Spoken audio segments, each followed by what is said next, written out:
ahora.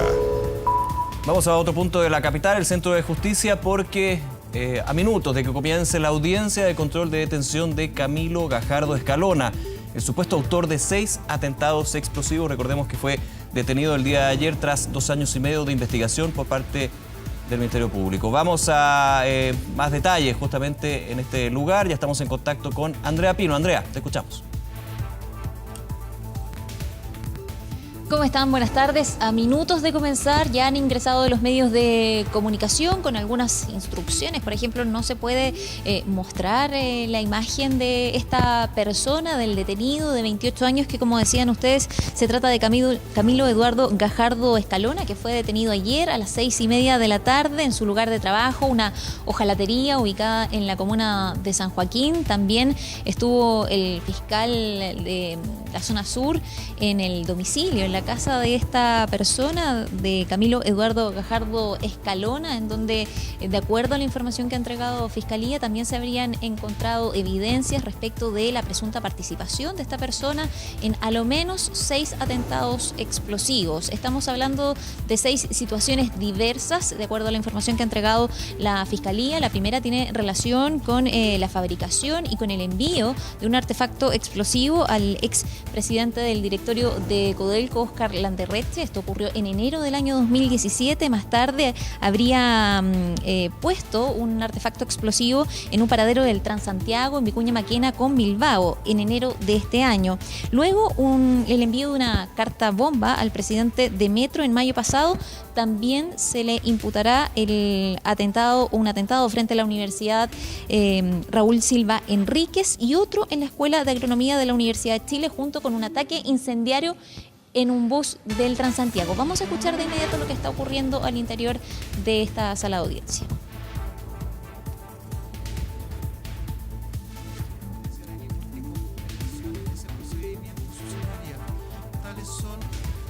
Resumidamente, existe un acta de información de derecho del detenido.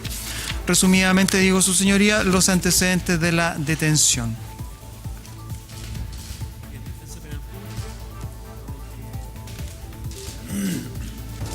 Señorita, quisiéramos hacer algunas consultas.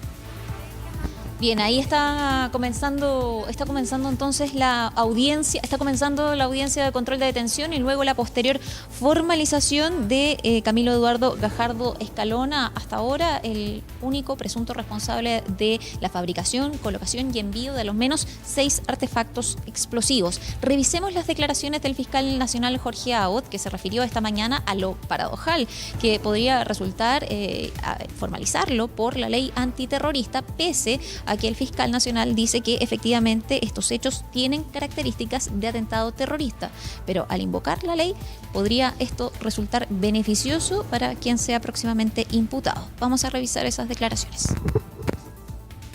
Hemos logrado tener una investigación preliminar lo suficientemente robusta como para poder formalizar una persona, y tenemos la certeza que con los antecedentes que se sigan allegando a la investigación, pues bien podremos lograr la condena del quien aparece como responsable. Este hecho evidentemente es un hecho que tiene características de un acto terrorista. Está orientado fundamentalmente a generar temor en la población. Pero paradojalmente, ya al nosotros formalizar por la ley antiterrorista, las condiciones del imputado van a ser más favorables que si lo hiciéramos a raíz de la infracción de la ley de armas. Hay un contrasentido.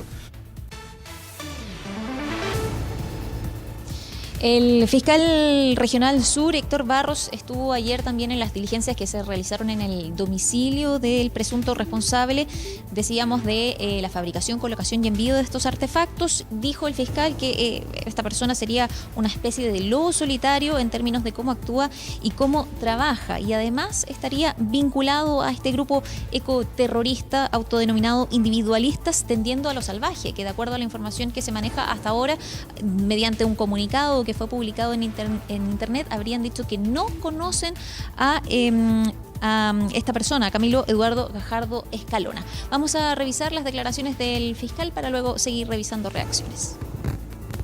ITS es una organización que nace en México y que está vinculada y que existe en Brasil, existe en Chile y también existe en Argentina con algún atentado.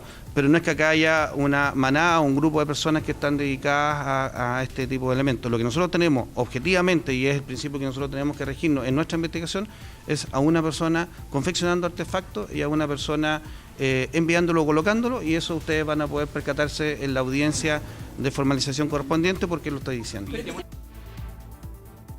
Corresponde ahora el pronunciamiento de los tribunales de justicia. Está la audiencia de formalización convocada para hoy día en la tarde y seguirá y se deberán seguir los pasos que corresponde ahora a los pronunciamientos judiciales sobre las acciones investigativas realizadas, como corresponde dentro de un Estado de Derecho. Reafirmamos hoy día más que nunca nuestra más decidida voluntad y compromiso de luchar contra las acciones terroristas. Esta tarde, a través de internet, mediante un comunicado, este grupo que se autodenomina Individualistas Tendiendo a lo Salvaje desmintió el arresto, dicen ellos, de uno de los nuestros, y dicen desconocer o no conocer a Camilo Gajardo Escalona, información que tendrá que seguramente ser verificada por el Ministerio Público. Seguramente habrá reacciones tras esta audiencia de detención y posterior formalización de quien es hasta ahora el único presunto responsable sindicado por la Fiscalía respecto de esta serie de atentados explosivos que han ocurrido en la capital desde hace ya 2 años y medio. Todo esto comenzó, decíamos al comienzo de este contacto, con el envío de un artefacto al expresidente del directorio de Codelco, Óscar Landerreche, y bueno, será entonces donde se explique punto a punto, seguramente en la audiencia de formalización, donde tendremos más detalles respecto de la información que va a entregar la Fiscalía respecto de esta persona que fue detenida ayer en la tarde. Hay un receso en este minuto, pero dentro de los próximos 5 minutos debería retomarse entonces esta audiencia de control de detención, Nicolás.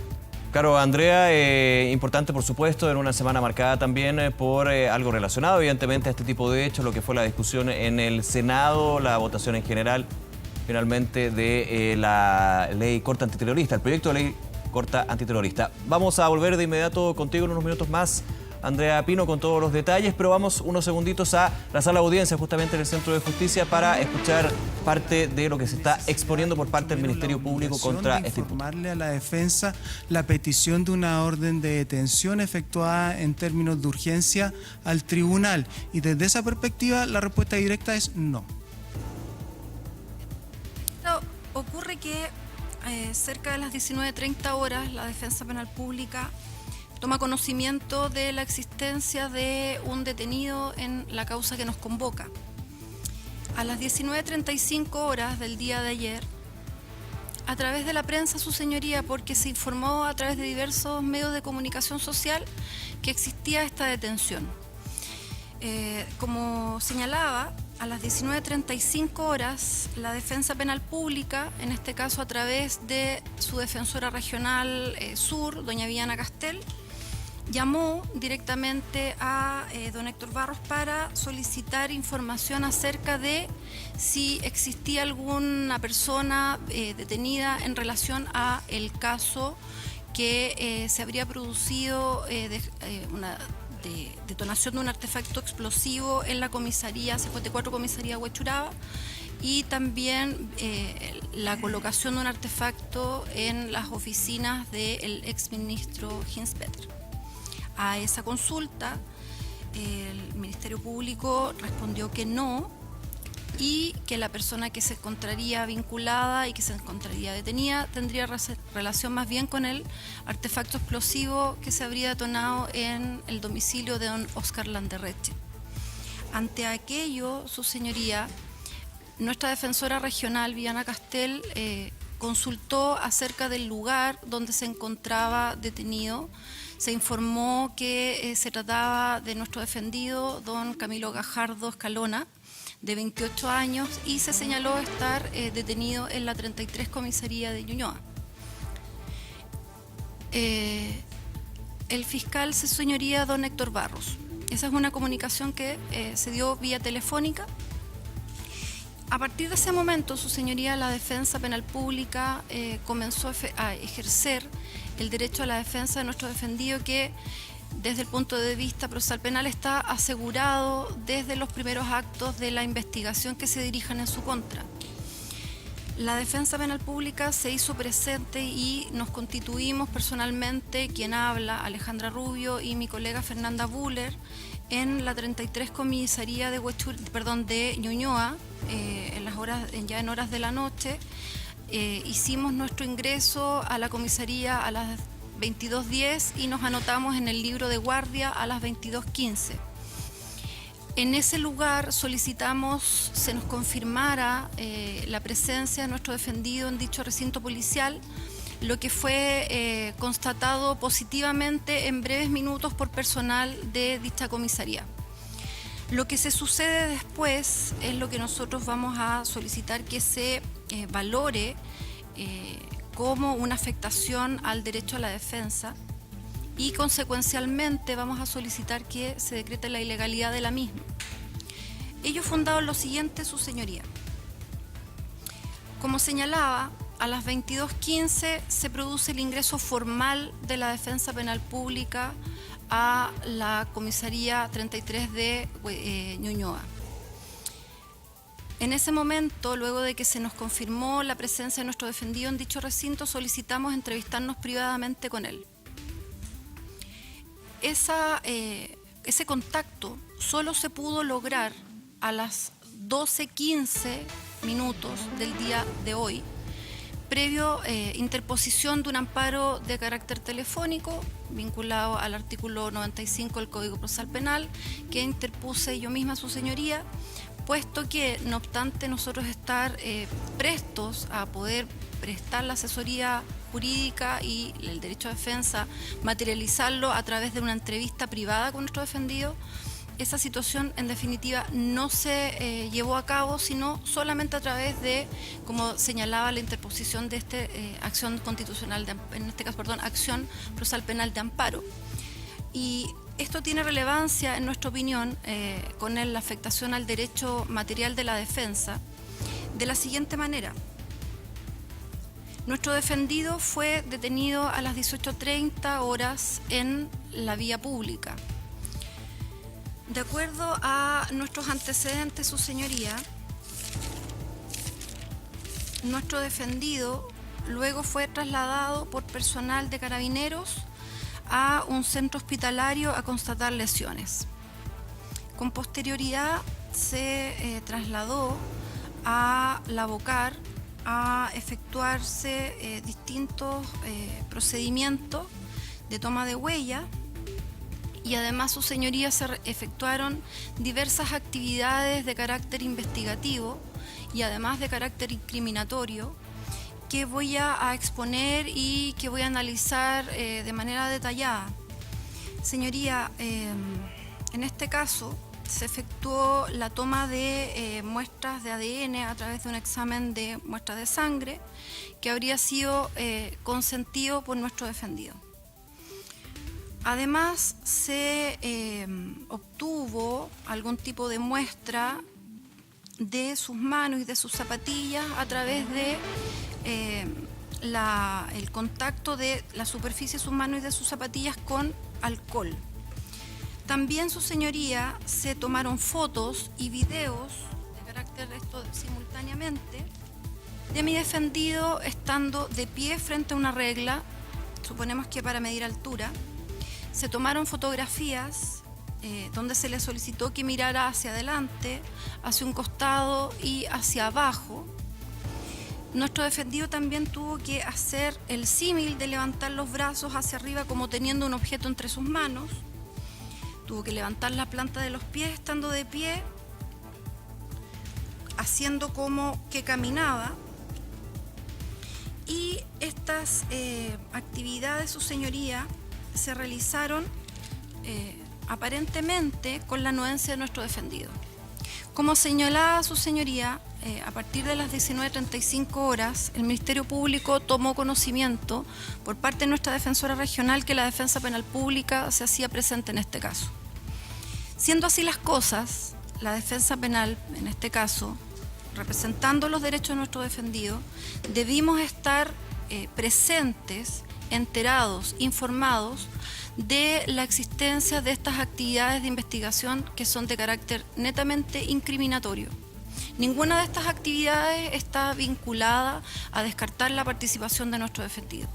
Siendo las cosas así, nuestro defendido debió contar con la debida asistencia jurídica por parte de estas profesionales, quienes comparecimos hoy día a la audiencia, y desde esa perspectiva, su señoría, considerando que recién a las 12:15 horas pudimos tomar contacto, nosotros desconocemos si en definitiva, durante la presencia de nuestro defendido en las dependencias de la 33 Comisaría de Ñuñoa, se siguieron efectuando diligencias de carácter investigativo. Nosotros desconocemos si en definitiva, y eso es algo que tampoco se puede aventurar el día de hoy en términos a una posición cierta respecto de lo que voy a señalar ahora, desconocemos si en definitiva, considerando que se hizo caminar a nuestro defendido simulando un tránsito, desconocemos de qué lugar a otro, desconocemos si en definitiva las grabaciones que puedan existir en la propia comisaría de Ñuñoa también puede ser utilizado como un elemento de carácter incriminatorio. Considerando que la defensa penal pública estaba disponible desde las 10:15 de la noche, estimamos, su señoría, que se impidió en términos materiales, fácticos, la debida asistencia a nuestro defendido.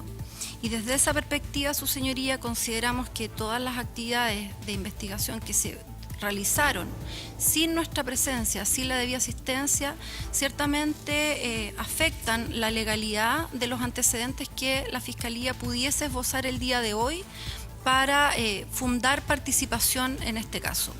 Y siendo así las cosas, su señoría, consideramos que en definitiva, considerando que su señoría, la Constitución asegura a todas las personas la igual protección de la ley en el ejercicio de sus derechos y que toda persona tiene derecho a la defensa jurídica en la forma en que la ley señale, que ninguna autoridad o individuo puede impedir, restringir o perturbar la debida intervención del letrado en caso que hubiera sido requerida, considerando, su señoría, que de acuerdo a la ley 19.718, que establece la existencia de la Defensoría Penal Pública, los defensores locales, que es mi caso, su señoría, asumirán la defensa de los imputados que carezcan de abogado en la primera actuación del procedimiento dirigido en su contra y en todo caso, con anterioridad a la realización de la primera audiencia judicial a la que fuera citado.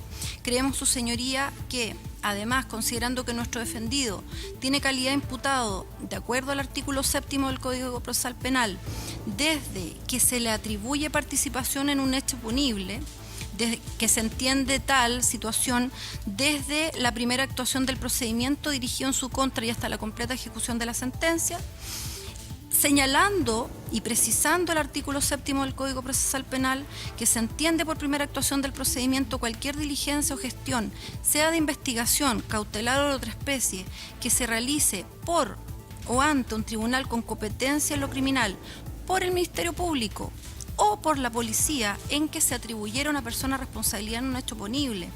Señoría, considerando además que el ámbito de la defensa se encuentra ampliamente recogido en el artículo 8º del Código Procesal Penal, donde se señala que el imputado tiene derecho a ser defendido por un letrado desde la primera actuación del procedimiento dirigido en su contra. Creemos, su señoría, que además es importante tener presente que de acuerdo al artículo 96 del Código Procesal Penal, todo abogado tiene derecho a requerir del funcionario encargado de cualquier lugar de detención o prisión la confirmación de encontrarse privada de libertad una persona determinada en ese o en otro establecimiento del mismo servicio y que se ubicare en la comuna.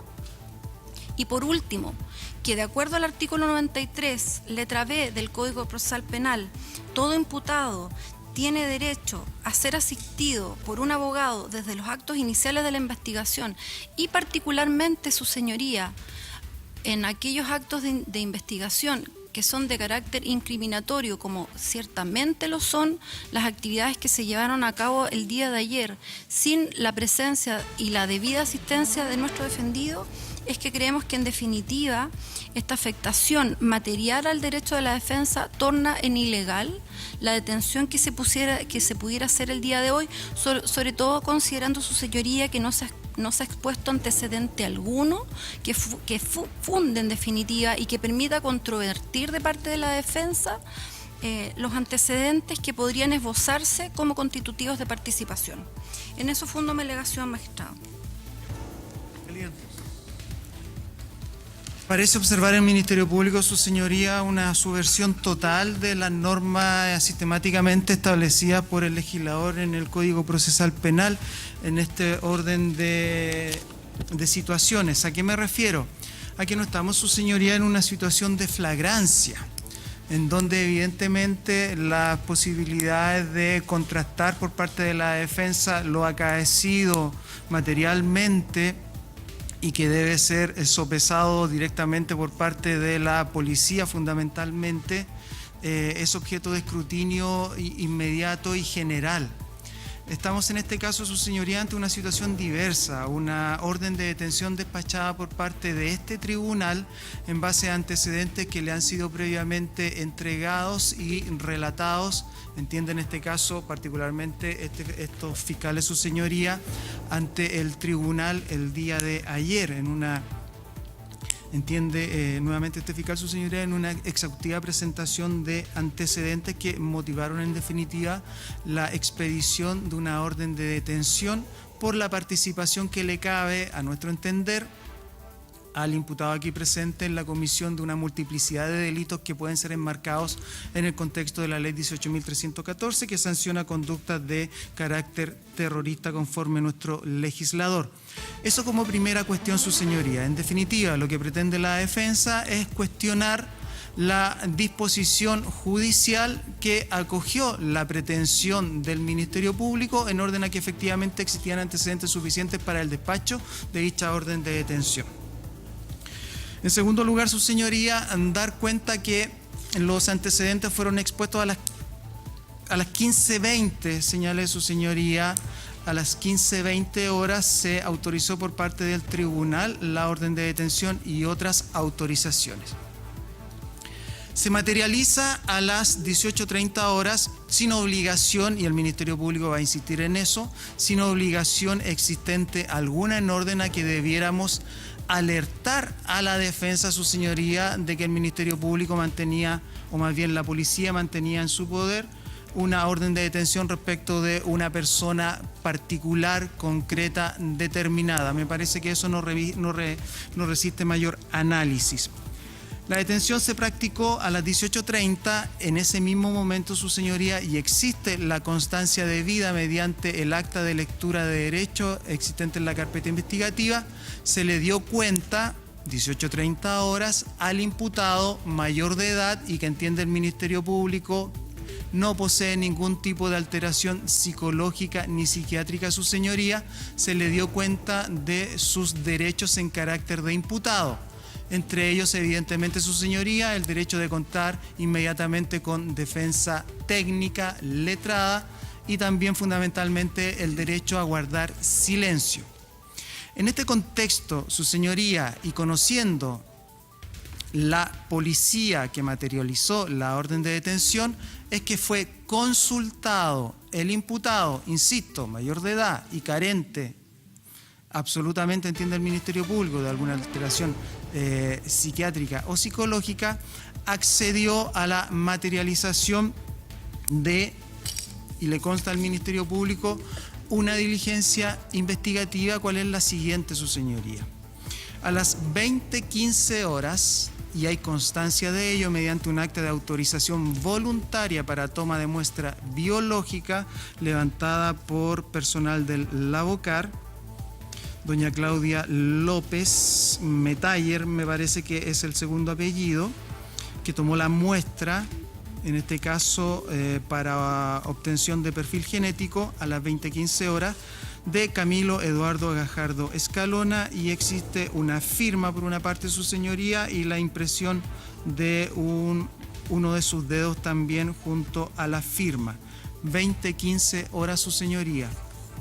antes de que la defensa, como ella misma ha señalado, a las 22:15 horas hiciere ingreso a la comisaría. Antes de proseguir en el horario, su señoría, remontándome un poco más atrás, efectivamente existió la conversación entre doña Viviana Castel, la defensora regional, y el fiscal regional metropolitano sur, en el sentido de que le consultó respecto de la existencia del detenido, le fue confirmada la existencia del detenido respecto de esta investigación y no de otra, su señoría, pero no se nos informó, y no se le informó específicamente al fiscal regional, de ningún nombre específico particular de ningún abogado defensor que iba o que iría a asumir la defensa del imputado. En este contexto, su señoría, es que en horas de la noche, alrededor de las 21 horas aproximadamente, se sale desde el sitio del suceso ubicado en este caso concreto en el domicilio del imputado, Sargento Menadier 4001 de la comuna de Puente Alto, en dirección a la 33 comisaría para verificar la situación del imputado por parte del fiscal regional y los fiscales aquí presentes también. Lamentablemente, respecto de la situación del imputado de esta causa, su señoría, en el trayecto se suscitó rápidamente la noticia de un tiroteo. Imagino que su señoría está al tanto. Sí, su señoría, se concurrió hasta ese lugar y se retrasó la llegada de estos fiscales hasta dependencias de la 33 comisaría, la que efectivamente se materializó alrededor de las 0 horas. Incluso, su señoría, llegados los fiscales a la 33 comisaría, se le dio inmediatamente autorización, una vez que se verificó que las personas que se presentaban como abogados defensores efectivamente eran abogados y eran abogados defensores, para que se entrevistaran inmediatamente con el imputado. Sostuvieron una entrevista larga, su señoría, no se les interrumpió en momento alguno a 3 defensores que se entrevistaron con el imputado, y finalmente, una vez que lo hicieron, su señoría, el Ministerio Público consultó al imputado en relación a una segunda diligencia de investigación, la declaración, y en ese sentido, una vez que se le consultó, señaló que no iba a prestar declaración, su señoría. En este sentido, cree el Ministerio Público que no existe ninguna vulneración de ninguna garantía, su señoría, y mucho menos que pudiera dar pie, como pretende la defensa, a una declaración de ilegalidad de una detención que no es por flagrancia, sino que por orden judicial. Su señoría, solicitamos el rechazo. Bien, muchas gracias. ¿La defensa algo más? ¿No? Muy brevemente, señoría. Fuerte, por favor. Sí, señoría, muy brevemente, solamente indicar que en definitiva el artículo 131 ordena al Ministerio Público a informar a la defensa cuando disponga que un determinado detenido pase a disposición de un juez en el contexto de una detención por flagrancia. Esta norma da cuenta del necesario principio de informar a la defensa para que concurra obviamente al lugar de detención. En este caso en particular, ya a las 7:30 de la tarde, antes de que se comenzaran a efectuar las primeras diligencias de carácter incriminatorio que hemos señalado, y que incluso el Ministerio Público ha señalado en esta audiencia que la primera afectación, en este caso creemos, se produce a las 20:15 con la toma de muestras biológicas. Creemos que, considerando que el Ministerio Público sabía 1 hora antes aproximadamente que la Defensa Penal Pública ya estaba disponible para asistir al imputado, no podemos sino estimar que acá se ha vulnerado materialmente el derecho de la defensa, sabiendo que existía Defensa Penal Pública disponible. Esa es mi precisión, magistrado. Habló de flagrancia la defensa, el Ministerio Público entiende que aquí no hay flagrancia, su señoría. Bien, entonces, bueno, el tribunal resuelve, se rechaza la solicitud de la defensa para que la legalidad o ilegalidad de la detención no tiene solamente por la circunstancia de flagrancia del artículo 130 del Código Procesal Penal o con el hecho de que se haya tomado la detención. Bien, estamos justamente en esta audiencia de control de detención de Camilo Gajardo. Recordemos, el presunto autor de 6 atentados explosivos. En estos minutos, para ponerlo en contexto a quienes se suman a nuestra sintonía, la Defensoría Penal Pública alega que hubo una detención ilegal del imputado en este caso, algo que es retrucado en este sentido por el Ministerio Público, donde señala que no es un delito, no hay flagrancia, no fue en el acto, que hay una investigación, hay una orden de detención emitida por el tribunal que justamente termina con la captura entonces de este sospechoso, Camilo Gajardo, de 28 años. Es justamente hasta ahora el juez, en estos minutos, el magistrado, deliberando si efectivamente da lugar con el alegato, en este caso de la defensora pública Alejandra Rubio, quien señala que hubo una detención ilegal, principalmente porque el imputado no contó con asesoría legal. Vamos a escuchar un poco. Pero reitero, la legalidad o ilegalidad de la detención tiene relación directa con las circunstancias de flagrancia establecidas por el legislador en esta disposición penal o por el hecho que haya mediado una orden de detención respecto a la persona del imputado. Situación esta última, la que ocurrió materialmente respecto de Camilo Gajardo. En resumidas cuentas, entonces, por las razones ya señaladas, se rechaza la solicitud de ilegalidad de la detención formulada por la defensa. Señoría, antes de avanzar, la defensa quisiera solicitar copia de la constancia de la orden que se generó por su señoría, tanto como para la orden como para eventuales diligencias de investigación. Muchas gracias, magistrado. Por favor.